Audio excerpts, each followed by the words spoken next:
Senhora presidente, senhoras vereadoras, senhores vereadores, saudação especial a Silvana e a Eremi pela presença novamente aqui na casa tratando desse tema. E vale uma reflexão, né, Silvana, sobre o ano que nós estamos entrando e a importância dos partidos terem candidaturas reais de mulheres, né? Terem candidaturas de mulheres realmente apoiadas, né? E não simplesmente para completar um quadro ou para cumprir uma cota.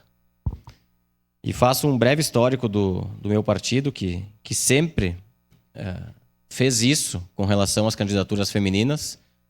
A nossa presidente que mais tempo ficou na presidência do MDB, né, é uma mulher, a Joanira Kaiser. E desde, Silvana me ajuda, desde 92 nós temos uma mulher vereadora pelo MDB. Né? Tivemos a vereadora Geni por 5 mandatos, tivemos a Daiane Mello, tivemos a vereadora Gladys agora, tivemos a Maria Helena Sartori como deputada em 88. Né? Então, o MDB sempre procurou tratar e tem um movimento feminino muito forte dentro do partido.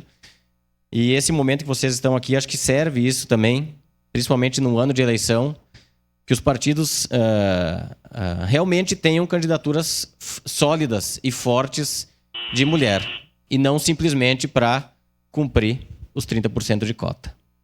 Então, a gente sempre tratou isso de uma forma muito, muito forte dentro do MDB. Não é à toa que desde 88 e tivemos uma grande presidente, que é a Joanira Kaiser, liderando o MDB em momentos muito difíceis da política nacional. Né? Em momentos muito tensos. Né? No período da ditadura militar e o fim da ditadura, nós tínhamos uma mulher como presidente do MDB em Caxias do Sul. Então, saudar a presença de vocês e fazer uma rápida reflexão de 2 minutos.